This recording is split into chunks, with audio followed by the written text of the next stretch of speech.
चलिए प्रश्न 5वां के प्रश्न हल करके देखते हैं। पहला प्रश्न दिया है, वर्ग समीकरण बनाइए जिनके मूलों का योगफल व गुणनफल निम्नलिखित हैं। अलग अलग प्रश्न दिए हैं उसके अंदर में, और मूलों का पहला प्रश्न है मूलों का योगफल -4 है और मूलों का गुणनफल कितना है -12। अब इसको हल करना है। तो देखो अभी हमने देखा और यह प्रश्न लास्ट में समझाया था कि जब मूलों का योगफल और मूलों का गुणनफल होगा तो सीधा सीधा हम कैसे हल कर सकते हैं। तो देखो हल कैसे करना है। माना कि समीकरण के मूल अल्फा एवं बीटा है, तब क्या दे दिया है प्रश्न में, अल्फा प्लस बीटा, यानी कि मूलों का योगफल का मान कितने दे दिया है, -4 दे दिया है। तो alpha plus beta equals to -4 plus प्रश्न में दिया है मूलों का गुणनफल कितने दिए है, -12। तो ये भी प्रश्न में दिया हुआ है। अतः यहाँ पे लिखना अतः हम जानते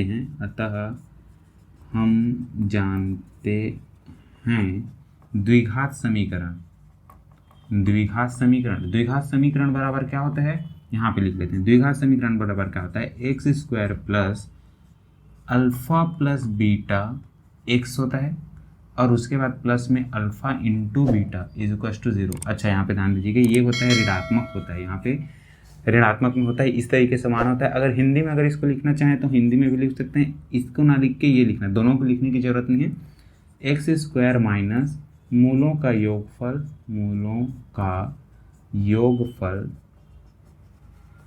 और मल्टीप्लाइड बाय x प्लस यहाँ पे क्या हो जाएगा, ये अल्फा इंटू बीटा है, यानी कि क्या हो जाएगा, मूलों का क्या है, ये गुणनफल है, तो मूलों का गुणनफल इज इक्वल टू 0। या तो आप इसको लिखें या इसको लिखना, चूंकि हम जानते हैं कि द्विघात समीकरण बराबर या तो इसकी लिखें या फिर इसको लिखें। इसके बाद आगे हल करना है। आगे कैसे हल करेंगे, x² प्लस, अब चूंकि अल्फा प्लस बीटा लिखे हैं तो यहाँ पे आपको क्या लिखना है, दिया है alpha plus beta equal to इतना है और इतना लिखना है, तब के केस में आप इसको लिख सकते हैं। या फिर यहीं पे लिखेंगे कि दिया है मूलों का योगफल बराबर इतना तथा मूलों का गुणनफल बराबर इतना, तब के केस में आप इसको लिख सकते हैं। अतः मान रखने पर सीधा सीधा क्या हो जाएगा, अल्फा प्लस बीटा का मान क्या दिया है यहाँ पे माइनस में, अच्छा ये निगेटिव है, ठीक है। अल्फा प्लस बीटा का मान क्या दिया है, -4 में दिया है, तो ये हो जाएगा -4 प्लस अल्फा इंटू बीटा का मान दिया है -12, तो ये हो जाएगा -12 इज इक्वल टू 0। ये बस ध्यान देखिएगा, यहाँ पे जो होता है वो माइनस में होता है, ठीक है। यहाँ पे प्लस मत लिखिएगा, यहाँ पे क्या होता है, माइनस में होता है। द्विघात समीकरण का सूत्र होता है x² माइनस मूलों का योगफल इंटू x प्लस में मूलों का गुणनफल, ठीक है। इस तरीके से सूत्र होगा। इसको हल करेंगे तो क्या हो जाएगा, माइनस माइनस गुणा होकर +4 हो जाएगा और प्लस माइनस गुणा होकर -12 हो जाएगा इज इक्वल टू 0। अतः यही समीकरण है, यही समीकरण होगा, यही समीकरण है, ठीक है। इस तरीके से आंसर आपको लिखना है या फिर उत्तर लिख सकते हैं, ठीक है। पहला प्रश्न का पहला ही प्रश्न हमने देखा किस तरीके से हल करना है, आसान है, ठीक है। इसी तरीके से पहला के अंदर में और भी प्रश्न दिए हैं, उन सभी प्रश्नों को हल करके देखिएगा। कोई भी डाउट होता है तो कमेंट करके पूछ सकते हैं। चलिए दूसरा प्रश्न देखते हैं। दूसरा प्रश्न हम क्या दिया है, वर्ग समीकरण। इसमें भी वर्ग समीकरण बनाना है, लेकिन इसमें क्या दिया है, जिनके मूल निम्नलिखित हैं। इसमें डायरेक्टली क्या दिया था कि मूलों को जोड़कर और मूलों का गुणा करके यहाँ पे बता दिया था। यहाँ पे क्या किया है कि मूलों का मान दे दिया गया है, अब हम उनको जोड़ना है और गुणा करना है, उसके बाद सेम प्रोसेस है। क्या लिखेंगे, देखो कैसे हल करेंगे। दिया है समीकरण के मूल अल्फा और बीटा का मान ये है, तब मूलों का योगफल क्या हो जाएगा, अल्फा प्लस बीटा यानी कि 7 + 4 इज इक्वल टू ये हो जाएगा 11, तथा ये लिखिएगा, तथा मूलों का गुणनफल बराबर क्या होगा, अल्फा इंटू बीटा हो जाएगा। तो ये क्या है, 7 × 4, 7 चौक क्या हो जाएगा, 28 हो जाएगा। यहाँ तक आपने लिख लिया।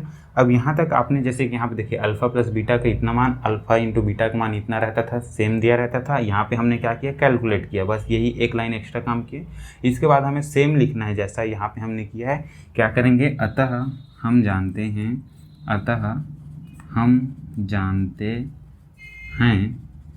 हम क्या जानते हैं भाई कि द्विघात समीकरण का मान जो होता है, यानी कि द्विघात समीकरण का जो रूप होता है, बोल सकते हैं द्विघात समीकरण का मानक रूप होता है, वो क्या होता है, द्विघात समीकरण बराबर यहाँ पे लिखते हैं x² माइनस में अल्फा प्लस बीटा, और यहाँ पे प्लस में क्या रहता है, alpha into beta is equal to 0।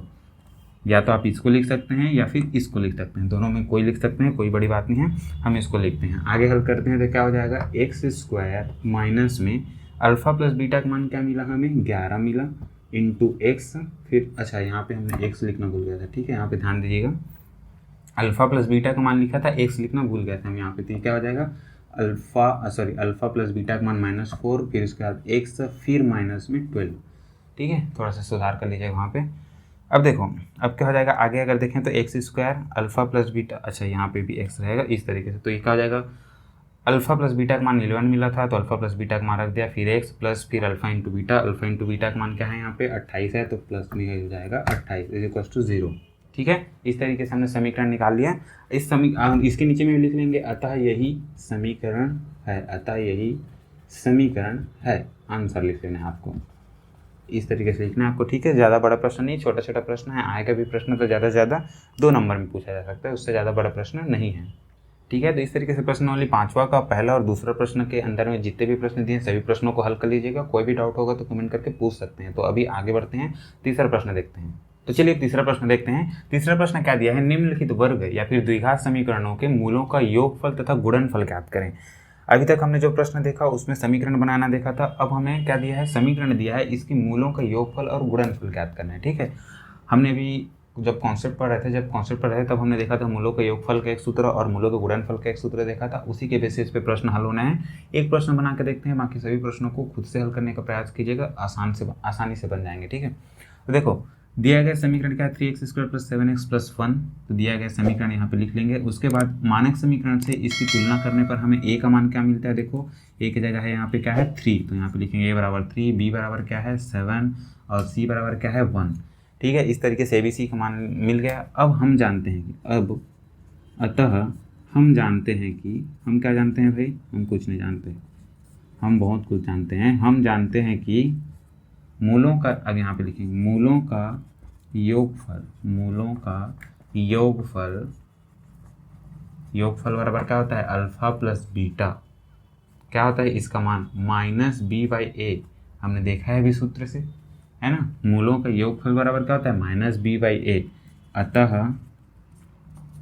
अतः अल्फा प्लस बीटा हम बराबर हम क्या लिख सकते हैं -b की जगह क्या है 7 है, a की जगह क्या है 3 है, तो -b/a। ठीक है, और लिखेंगे मूलों का गुणनफल का भी एक सूत्र हमने देखा था। मूलों का गुणनफल के लिए हमने क्या देखा था, मूलों का गुणनफल बराबर हमने देखा c/a, मूलों का योगफल बराबर होता है ये और मूलों का गुणनफल बराबर होता है c/a। ठीक है, अल्फा इंटू बीटा बराबर लिख लेते हैं c/a। अतः क्या हो जाएगा अल्फा इंटू बीटा बराबर c की जगह क्या है भाई 1 और a की जगह में क्या है 3, ये हो जाएगा 3। अतः उत्तर में लिखेंगे, उत्तर में क्या लिखेंगे, अतः मूलों का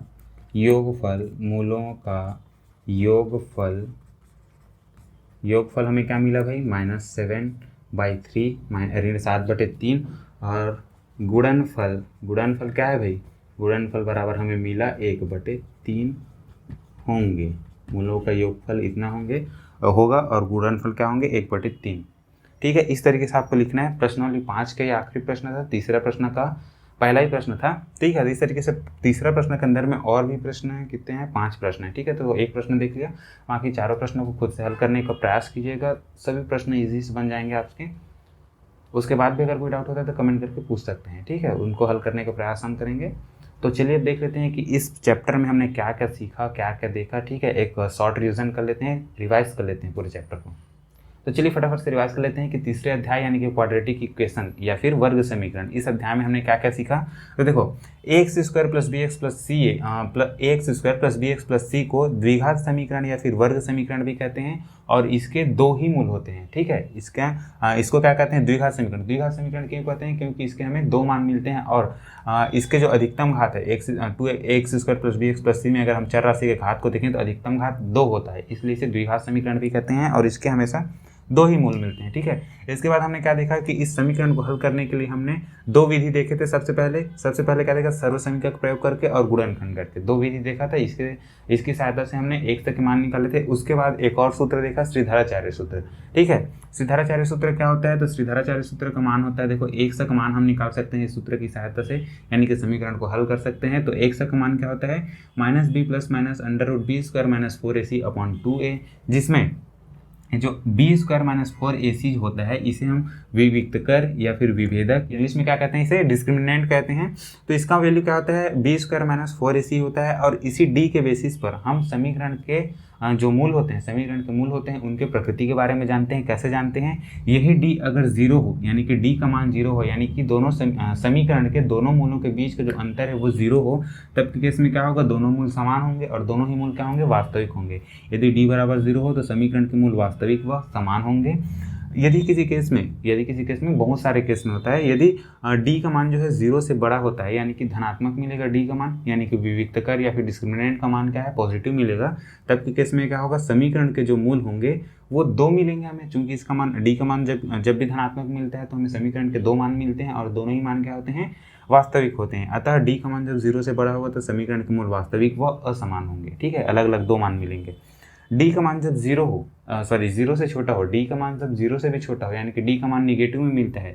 जब भी निगेटिव में मिलता है यानी कि अंडर रूट ये क्या हो जाएगा? अगर हम देखें तो इसको अंडर रूट में हमें माइनस डी के रूप में मिलेगा। जब भी अंडर रूट में माइनस मिलता है तब के केस में क्या होता है? इसका हल काल्पनिक हो जाता है। ठीक है, तो इसको ध्यान रखिएगा। जब डी का मान जीरो से कम होता है, यानी कि जीरो से कम होगा, तब डी का मान निगेटिव में मिलेगा। जब डी का मान जीरो से कम होगा तो समीकरण के मूल क्या होंगे? काल्पनिक होंगे व असमान होंगे। अब समीकरण के 2 अलग अलग मान तो मिलेंगे ही, लेकिन दोनों मान कैसे होंगे? काल्पनिक होंगे। ठीक है, इसको ध्यान में रखिएगा तो याद आ जाएगा। अब देखते हैं चौथा, यदि समीकरण x square plus b x plus c के मूल अल्फा व बीटा होंगे। मान लेते हैं कि ए समीकरण है, द्विघात समीकरण है, इसके मूल को हमने अल्फा और बीटा मान लिया, तब के केस में हमने 3 पॉइंट याद रखना है। क्या? यदि इस समीकरण के मूल अल्फा और बीटा हैं तब समीकरण बनाइए अगर बोला जाता है, तब समीकरण हम कैसे बनाते हैं? तब समीकरण का एक रूप इस यहाँ पे हम देख सकते हैं, एक्स स्क्वायर माइनस रहता है, माइनस पे ध्यान दीजिएगा, x square minus alpha plus beta x, यानी कि मूलों का योगफल का गुणा एक्स के साथ हो जाता है, और प्लस में जो अचर राशि की जगह क्या आती है? तो अचर राशि की जगह आता है मूलों का गुणनफल, यानी कि अल्फा इंटू बीटा। इस प्रकार हम कह सकते हैं कि समीकरण का एक रूप क्या हो जाता है? जब यदि समीकरण का मूल अल्फा और बीटा है तब समीकरण का एक रूप ऐसा भी होता है, x square minus alpha plus beta into x और प्लस में alpha into beta is equal to 0।